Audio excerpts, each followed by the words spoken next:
Points. Good morning, good afternoon, good evening, good day, my fine fellow creatures. Welcome to the Broad Points podcast. It's me, your host, the broad that points, the broad with the points. I am Tyler the Lady. And to start off this podcast, I want to say, check out your settings. Just like technology, sometimes some settings get changed, right? Whether it be from an update that we received out in the world to an update received on our computer that has misconfigured some settings that, hey, sometimes you just gotta switch back. At one point in time, I had actually written, I guess we could call it a child's book because I wrote it for a child, but it was I literally just drew pictures, like stick figures even, of a person who was dealing with depression. There was once a child in my life. I can't remember how old she was at the time. She was my boss's daughter, and she was just feeling really sad and just feeling really depressed. And I don't know about you, but I personally have dealt with a little bit of depression in my life. And I really think that the best thing that we can do with depression is to talk about it. Depression, and the way I wrote it in this book, is like becoming overwhelmed by all of the things that we're carrying on board. And I'll go into the story here just so that it makes a little bit more sense from what I can remember. But it is a person, every person is a normal person, right? We're all normal. We're all people. We all experience these different things. But my interpretation of depression is this person is accumulating things that they can't really process in their life in boxes. Right? And imagine that your mind is the storage facility. And within our spaceship, right, within our mind, there are a lot of controls in there. A lot of controls that maybe turn on how we feel, maybe turn on how we think, maybe push us into action, right? All of these different flips, all of these different switches amongst our spaceship. And there was this really scary movie at one point, totally not relevant, kind of relevant, but the guy was like trying to escape a bad person or a bad thing in his brain.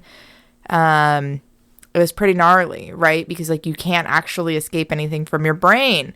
And so when we pile up all of these boxes in our sacred space, it starts to feel more crowded. It starts to feel like we're more limited. And as the boxes pile up, they can block our vision from even being able to see that the switches are an option. What does that mean? Well, that means that if we don't know that the switches are options anymore, then we just become suffocated and trapped in this one small world with no options, no way to save ourselves. And it's happened to me before. It happens. It's okay. It's okay. Sometimes we don't know how to deal with the things, and so we hold on to the things. And then they prevent us from being able to switch that depression switch, right? And I said it in this little book. It's like the boxes pile up so high, they accidentally flip the switch of depression on. And we didn't even know that depression was there because who's turning that on willingly, right? Well, then the only way to address this depression, the only way to be able to find what normal is to actually start taking the boxes down one box at a time. We're allowed to take those boxes down. And it may not be easy, right? A lot of times things seem very simple, but they may not always be easy. That's going to lead us perfectly into our fundamental phrase for the week, y'all. Happy Mindfulness Monday. This one, I've mentioned it in passing before. Finally, it gets its own episode. Yeah! The fundamental phrase for the week is embrace discomfort to further your discovery. In terms of the boxes that have built up and are blocking our depression switch, it's accidentally turned on. We don't even know where it is at this point. We're just surrounded by boxes. We have to embrace our discomfort.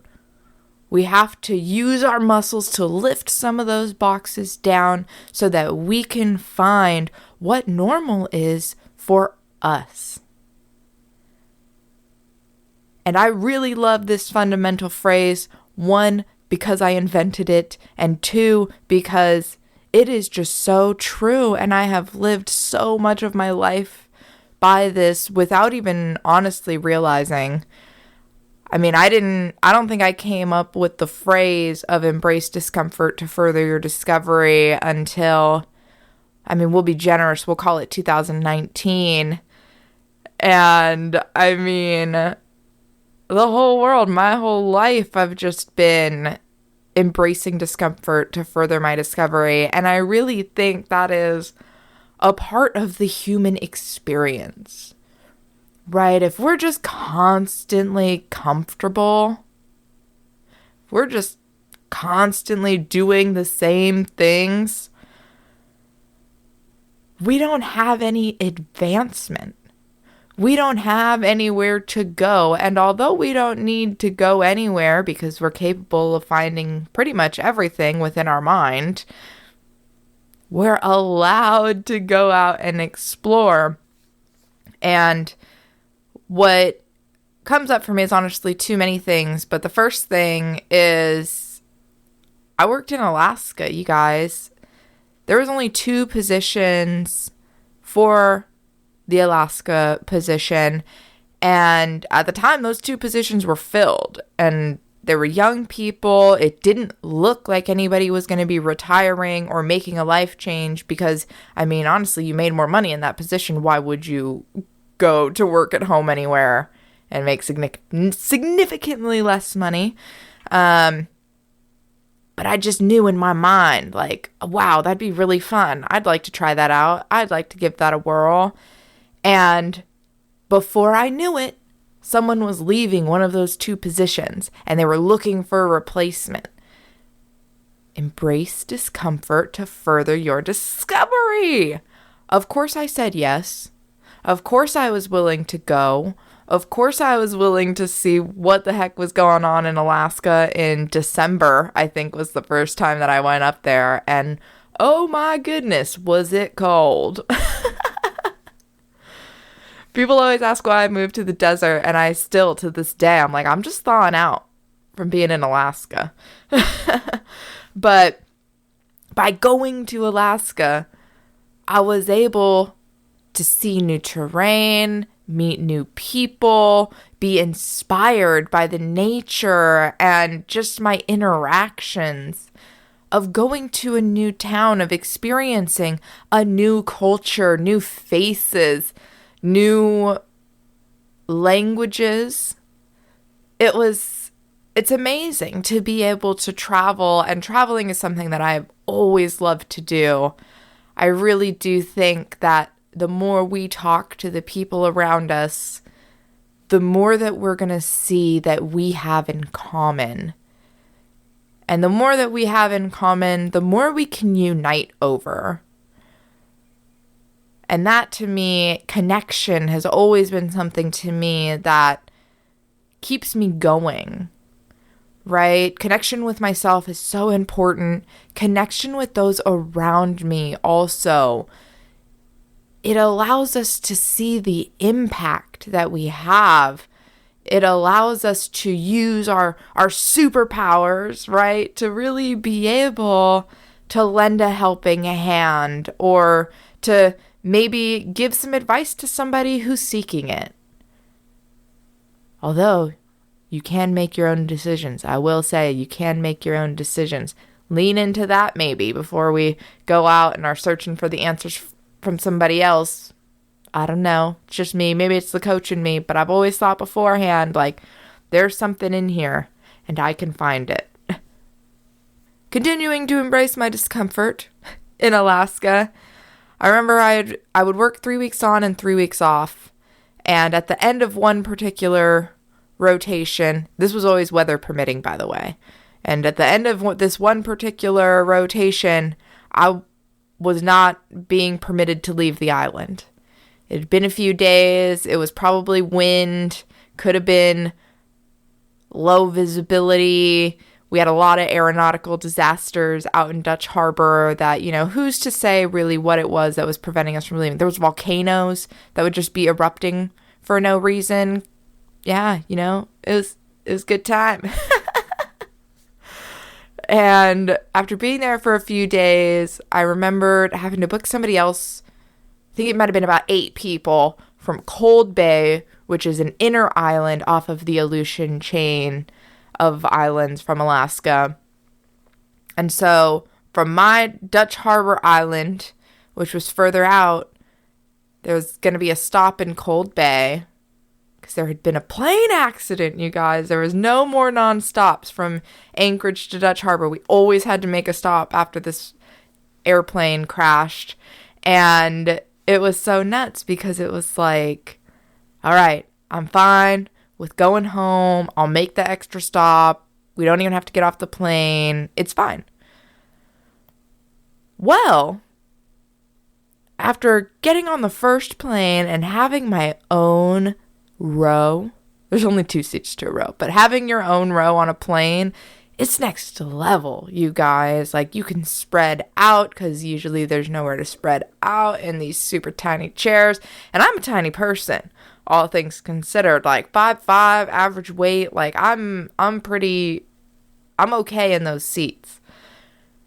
There's some people who are not so great in those seats, and I'm over here like, I just love to spread out.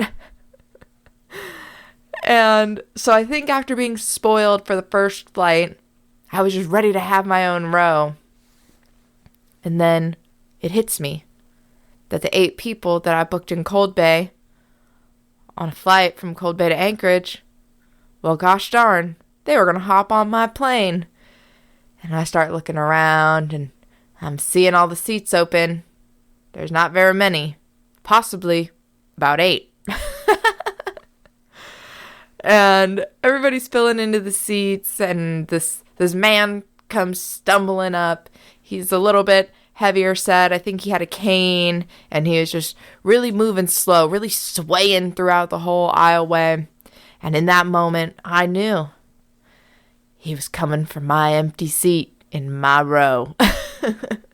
And immediately I felt myself start to clam up and almost get pissed about it, right? Like, ugh!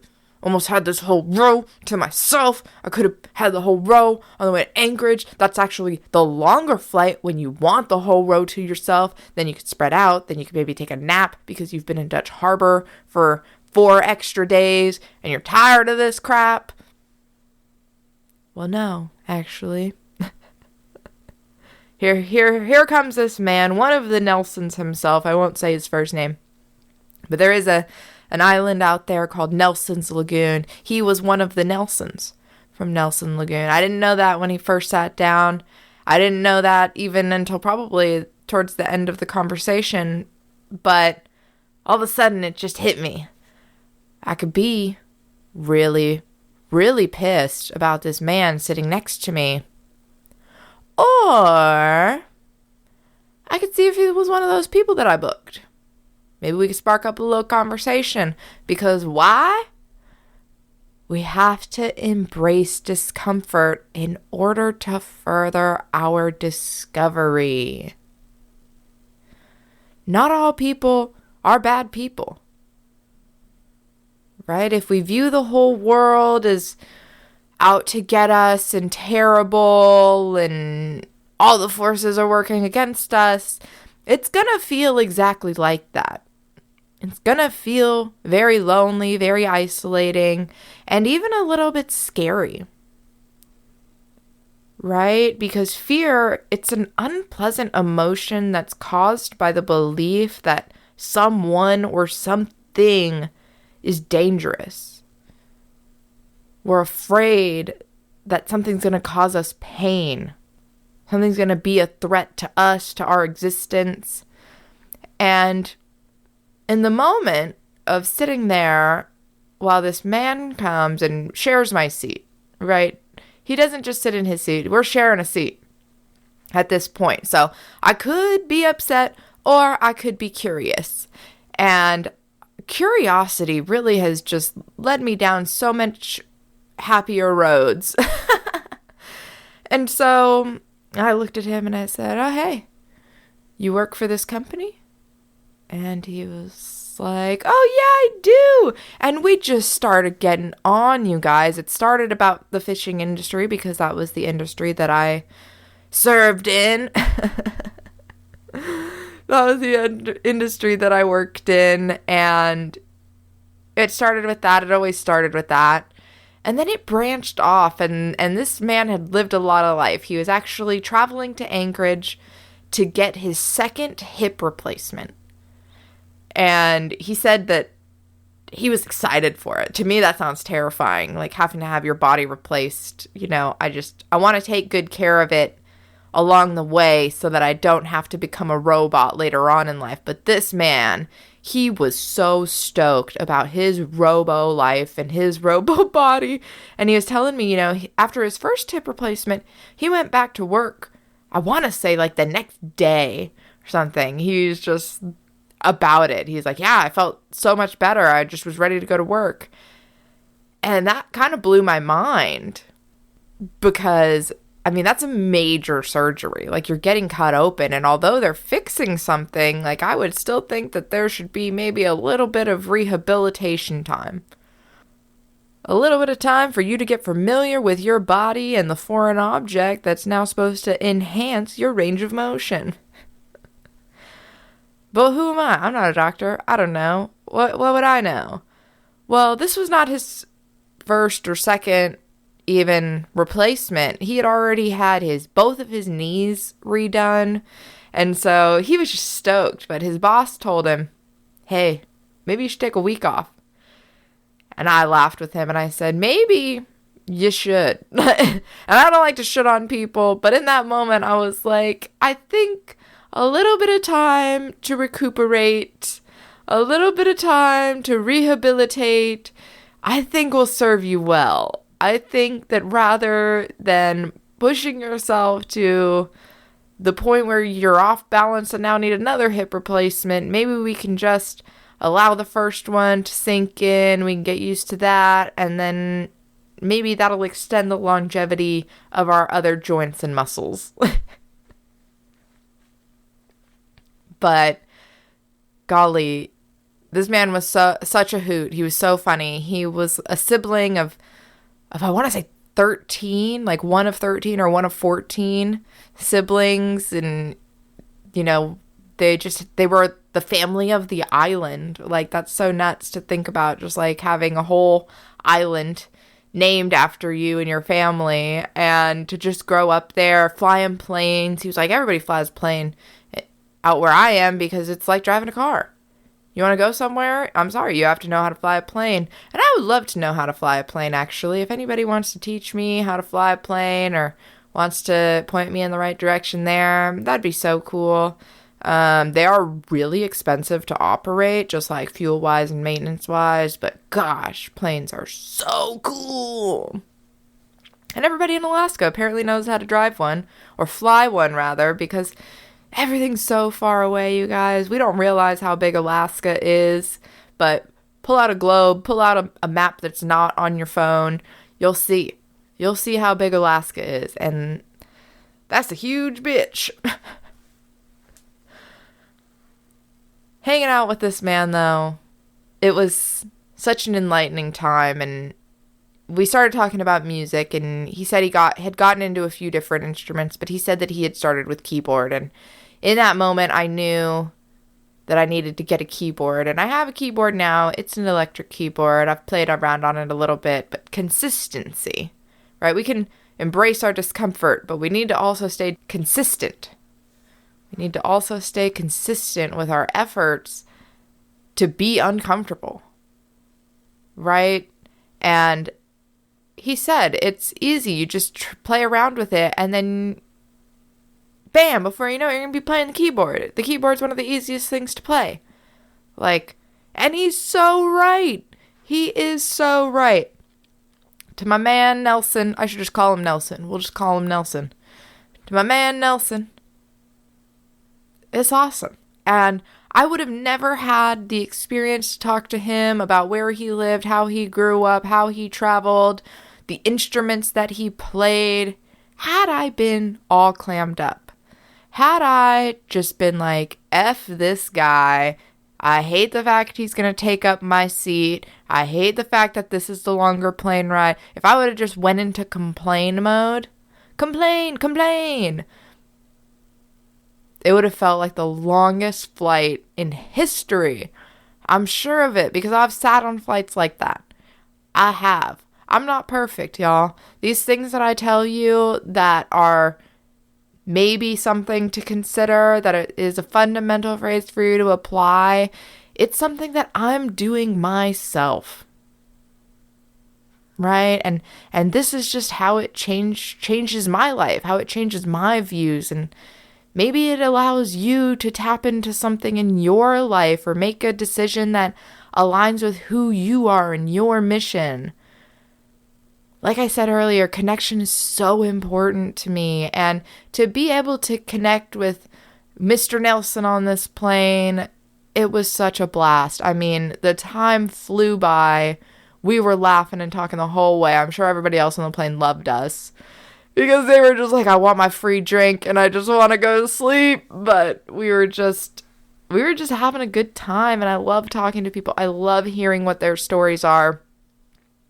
And so, if you ever feel like you want to share a story with me, well, guess what? You can. You could message me on social media at Broad Points or at Tyler the Lady. And if you want to send me an email, you can also do that. broadpointspodcast@gmail.com. By liking, rating, reviewing, and subscribing, you're going to push us up in the algorithm. You're going to let some other people know that, hey, this podcast, it exists. And also, you're going to know when the new episodes come out. Woo!